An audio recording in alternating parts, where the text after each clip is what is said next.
What is QHHT? Well, QHHT was developed by Dolores Cannon, who I'll get into in a moment, and it stands for Quantum Healing Hypnosis Technique. It's a way that you can use hypnotherapy to connect with an all-knowing part of you for clarity and healing and to get the answers to just about anything that you would ever want to know. So who is the founder, Dolores Cannon? Well, she is passed away now, but she was a woman that in the 60s had a husband who was in the military that was working with clients as a hypnotist, and he was working on different things like smoking cessation and different traumas, things that people would go through in the military and seek hypnosis for. Well, in one session, the woman that they were working with ended up going to past lives, or the idea of past lives. And it caught them completely off guard, and they were so fascinated by it that they kept working with people in this way.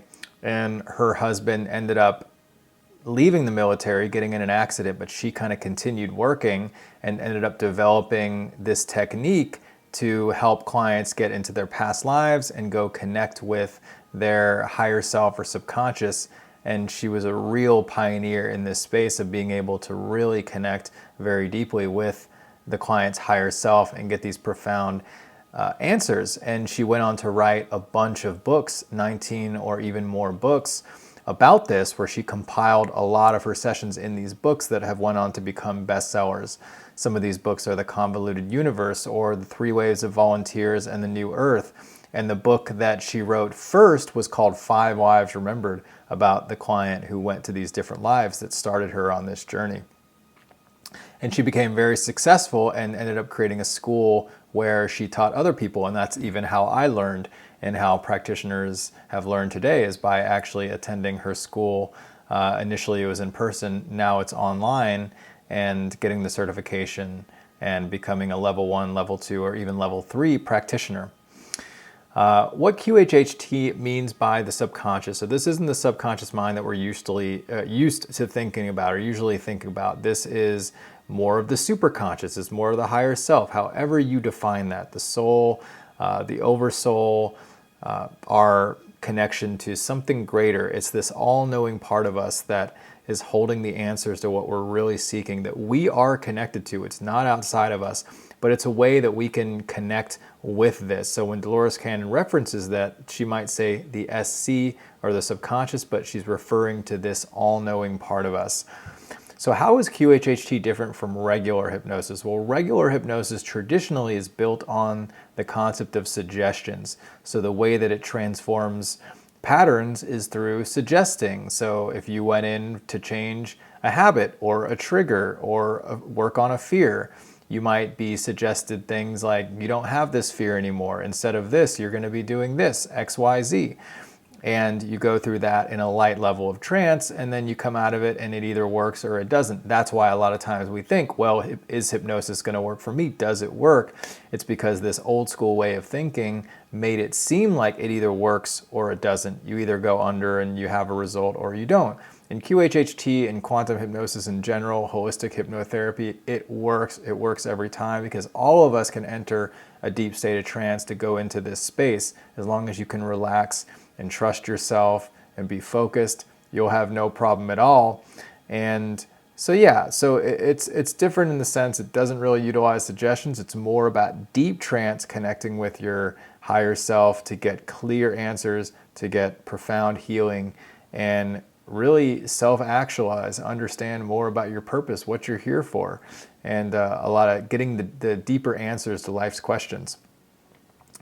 And that leads into why people seek hypnosis. The top 5 reasons. Well, number 1 is life purpose. That's the most common thing that I see working with clients and that I hear, is that we're looking to get unstuck, unblocked, and understand more about what we're here to do in our soul's mission. Also, healing. So physical healing, for example, or emotional healing, mental healing. We look for these things, and it's less common that the physical healing happens. It can happen, but it's more common that we're working with healing on mental, emotional, spiritual levels, and that can take some time to manifest. but really working through the healing, getting to the root cause, understanding that is another one, clarity, understanding the root cause of these issues, getting more clarity on these questions that we have. Looking into relationships, life partners, friends, parents, children, karmic ties, soul connections, understanding the nature of relationships and what these are meant to teach us or how they're serving us in our life. And also unexplained experiences, so paranormal experiences, ETs, or just things that strange that may have happened that you may have blocked out. You can go back and get clarity on these and understand more by revisiting them or just being shown via your higher self what was actually going on. And if this is fitting you and you are nervous about it, just know you don't get anything more than you can handle. It really just will only show you what you're ready to receive, and sometimes there is a breadcrumb trail, so you get just a little bit at a time. So hopefully can encourage you there to not have fears around that process. So how to prepare for a QHHT session. So number one is just all about mindset, coming in with an open heart, coming in with no expectations, trusting yourself, trusting your practitioner, just knowing that you're going to have a good experience, even if it doesn't look exactly the way that you want. That can be common sometimes, because we may have expectations. We may see videos or read these books with Dolores Cannon, of course, and or other books, and have these expectations for their experience when these may be completely different than the people's actual experience. It's very common that we may think that we're making things up, and that just means that you're in a little bit lighter of a state of trance, because it's very important to get in a deep state of trance. But at the same time, just think of it as like hypnosis, and this is a skill like anything else. It takes time. An example I like to use is, think of yourself as an interpreter.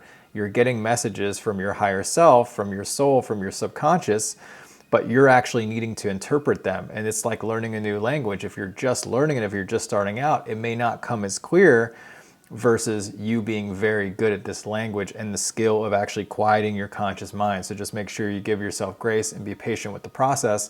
And I'm usually seeing clients over a number of sessions, and I find that over a number of sessions it goes deeper every time, and it gets better and better and clearer every time. So even if you don't always get there the first time, doesn't mean that you can't get there. It just means that you're just learning and you're just starting out. And you may not have to worry about that at all. A lot of times we're just going straight where we need to be. It's really deep, it's really clear. But just know if you are a little nervous about letting go of control, it's not really about letting go of control. It's really just about allowing a greater part of us to come through and kind of surrendering, letting go, so that a greater part of us, so we're not letting go to something outside of us, we're actually just letting go to something within us to come through and make us feel even more empowered and more clear and more whole and more healed. And that's kind of what this healing process is all about. Think of this as you, this is your higher self, this is this greater part of you. You're closing that gap. And what's in the gap is the fears, the anxiety, the emotions that are stuck. And so as you close that gap, you become more of your core self.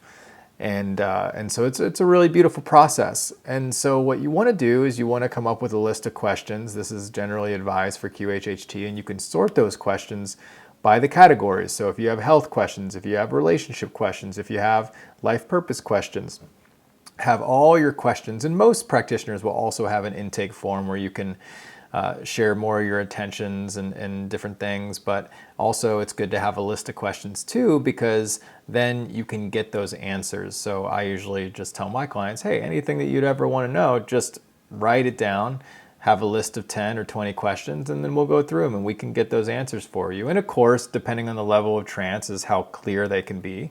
But just know that we can get the answers to these questions in pretty much all cases.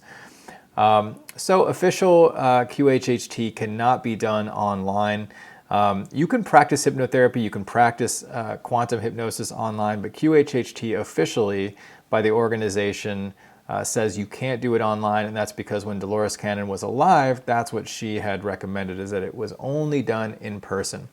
And this was for a number of reasons. Mainly safety is because she felt it was safer to be done in person. These days, it still can be very safely done online. And I'm talking about quantum hypnosis and hypnosis in general. So I wouldn't worry about that. If there is somebody that you really want to work with that's a QHHT practitioner, they most likely offer online sessions. They won't call it QHHT, but you can still work with them and get a really similar experience. So don't let that discourage you. But of course, if you want to get the in-person experience, just look up practitioners who are nearby you and look at their reviews and see if you connect with them, and you'll find someone who will be really great for you.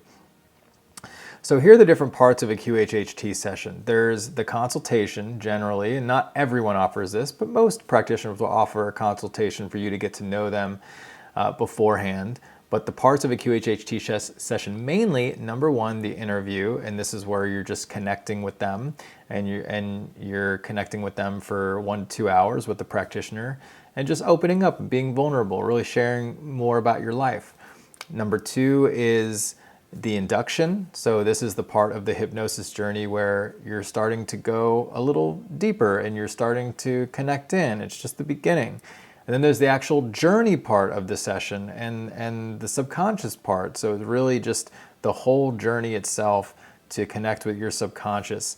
And then there's also the debrief, which is after the session, being able to connect with your hypnotherapist, with your practitioner, and being able to unpack this. And then there's the integration part as well, which is after the session is completed, you're going to receive a recording of the session and you can go back in, and it's really important to kind of unpack things and process things consciously, set some goals, maybe look into journaling or setting some action items about what came through, and really being able to make the most of the session that way.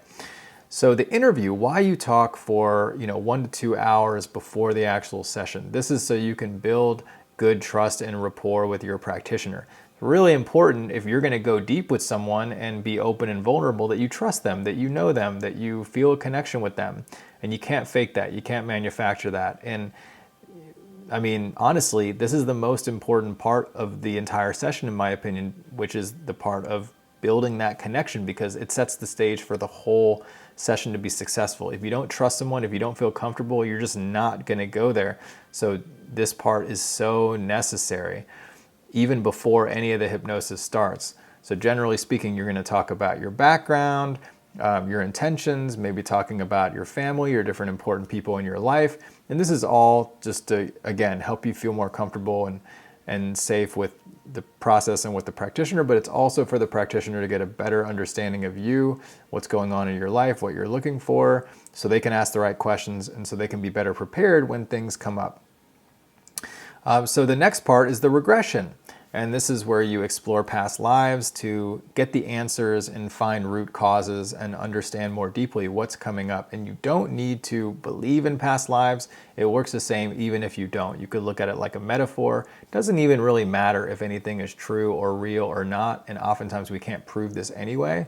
So just trust yourself and just know that even if what comes up could be looked at as a metaphor or it could be looked at as a story, that it's still going to hold meaning. It's still going to be helping you process things emotionally. It's still going to be providing clarity for you. It's really going to help you on your path. And really in QHHT, the past life and the journey is just a means to an end. It's really to help you get to the subconscious. So the number one thing, I'll say this a lot, is just trust your process. Just do the best that you can. And you're going to do great. As you just trust the process, you're going to go deeper and deeper and deeper. And as you go deeper, it's going to become more clear. It's going to become more vivid. It's going to become more immersive. And it's going to become something that really becomes something more than just you thinking of something in your mind. It can even become like a lucid dream, like a real experience, especially when it gets closer to the end. And so the next part is contacting the subconscious and the higher self. So this is where we can actually get your questions answered. So we call in your higher self, and then we can ask those questions directly. And everyone's experience of this is a little different. This is where our conscious mind tends to sometimes come in even more, because it's a little bit like, what's going to happen here? And the most important thing is just, again, trust your process, trust what comes through. An analogy I like to use is this idea of an interpreter. You're receiving messages, yes, but you are the interpreter in this case. So the more experienced you are, the more skills you have, the more fluent you are in this language, the more familiar you are, it's going to come more crystal clear. The better you are getting your conscious mind out of the way and letting go, the clearer it's going to come. If you're just starting out, if this is just the first time that you're doing this, just give yourself grace, because you may have more of your conscious mind involved in the process, so it may be easier to think that you might be making it up. But the most important thing is just to recognize that you are getting the messages, and this process does deepen and unfold with time. So as long as you just trust what came, you can always discern after, but you don't want to doubt during the process. You want to just trust, because that's what allows everything to flow smoothly and become as crystal clear. And as myself as a practitioner, that's my goal, is I want this to be as deep and as clear for you as possible. And we can only do the best that we can, but just trust yourself and just do your best. So next is, sometimes at the end we can do what's called a body scan, which is where we can actually do some energy work and some energy healing, some energy upgrades, so to speak, and go to different parts of your body or different parts of your energy field and see where there may be imbalances. If you have any issues around your body or anything that's going on, we can get more clarity on what that is.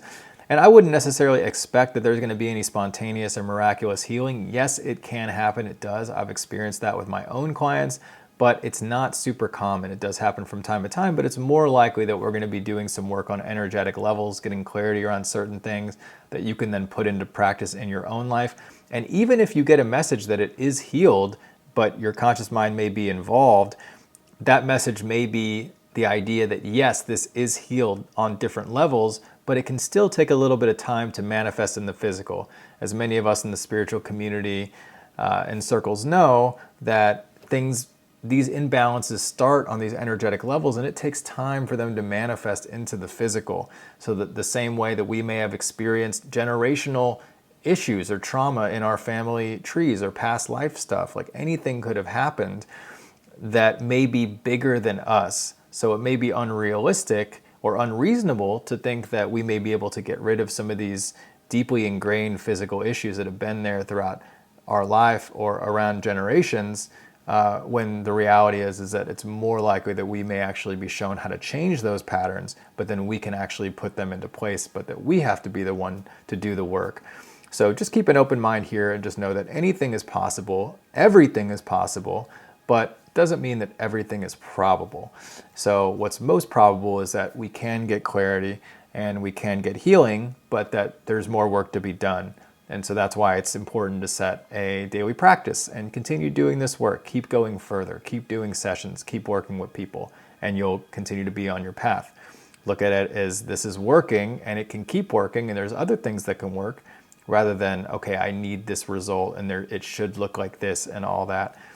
The biggest things that can kill a session or disrupt a session are doubts, distractions, and disappointment. So if you have trust, if you have no expectations and openness, and if you can focus and relax, you'll be fine.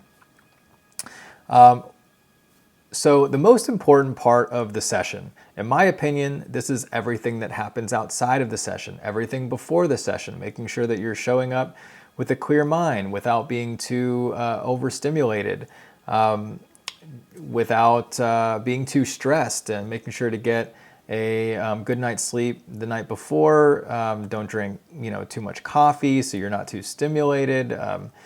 You don't have too high of a heart rate, or that you don't have a lot on your mind that's just making you kind of ruminate on things. So, taking the day off work may be good, or just doing the session later on when it's farther away from that can be good.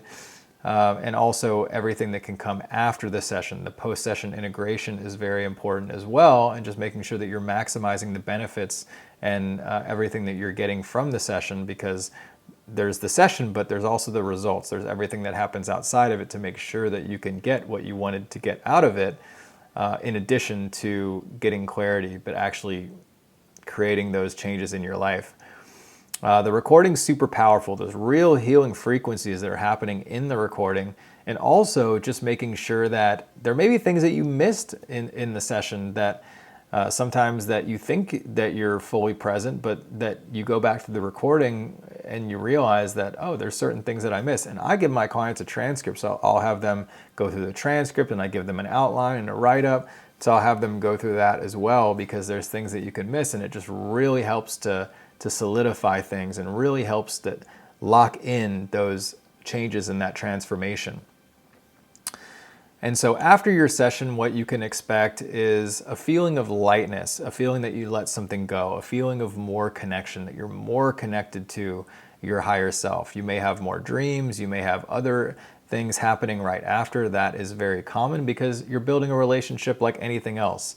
Highly advised to do more of these types of sessions, more of this work, because you're just strengthening that connection, you're building that relationship, and that pays dividends. That's the number one thing that you could possibly do in your life, in my opinion, is just strengthening your connection to your core self, strengthening your intuition, strengthening that connection, because the more that you do that, the more confidence you have, the more faith you have, the easier your life gets, the more everything flows smoothly, and you just get where you want to go faster and in a more fun and enjoyable way. So some FAQs here. What if the process doesn't work for me? It will work for you. Don't necessarily look at it like it works or it doesn't. It works for everyone. In my experience, it works for every single person, every single client I've ever had. It works for them. And they're just, it's just a process of relaxing, just letting go, trusting the process, relaxing, and just allowing the process to really unfold, and knowing that it's more about the journey and not setting too high expectations on yourself. And this goes for everything. This is the number one thing, because any part of the process, the journey, the subconscious part, the answers, we can have expectations, but if we look at it like, hey, even if we don't always get exactly what we want, we're making progress. And that may not be the case at all. Oftentimes we are getting what we want and we are having an amazing, incredible experience. But I just caveat, just because I do want to set expectations for everyone watching, no matter, because there's so many different factors at play here that I'm going to get into in other videos that go into effect. And we can't possibly control everything. You can't control everything as the client. I can't control everything as the practitioner. Really, I'm here to be your guide and help you through this process. But really, there's so much here that's out of our control. The number one thing being what actually comes through for you, your actual messages and everything from your higher self. And so as long as we go through the process, I found that what needs to happen happens every time, and it's always a success. But at the same time, keep an open mind to that, and you'll experience that for yourself too. So how to find a qualified practitioner for QHHT. There's a directory that's great. I'll link that down below. You can find different practitioners that have different levels. You can Google, you can AI, QHHT practitioner near me, QHHT near me. And just look at the reviews, see who you connect with, look at their website, see what kind of language they're using, see if you resonate with that. And in the reviews, look to see what results people are getting, and you're going to be fine. You're going to do great. Just really look into who you connect with the most and check to make sure they've got some experience, and if they're near you or anything like that, that can help. But even if they're not, you can still do something online, even if it's not considered QHHT. Is QHHT right for you? So we'll end here. Really, if this video resonated, if you're watching to this point, I would say probably resonates. It's probably right for you. If you resonate with life purpose, if you feel stuck, blocked, if you feel like you've got a mission, if you feel like there's something that you should be doing, if you feel like there's a path for you that you're just maybe not seeing, or you feel like you could be more connected than you are, if you resonate with all these spiritual topics that I've been talking about, karma, past lives, anything, if you resonate with Dolores Cannon's work, or the work of Brian Weiss, Michael Newton, some of the others in this field, many of whom have passed away, but if you've been reading books and you're just curious and interested about all this, it's for a reason. You're being called to a higher purpose and to something greater for a reason. There's a reason that you're awakening. There's a reason that you're interested in enlightenment or connecting with others on this topic. There's a reason that you may resonate with feeling like a cycle breaker. It may be breaking generational cycles and of generational trauma for your family. You're kind of a chosen one. Yes, you are, because you chose yourself. You chose to be here. And even if it may not feel that way, like why would anyone choose this situation? It's because you did it for a reason, because you can overcome it to understand who you truly are, this amazing, beautiful, powerful being.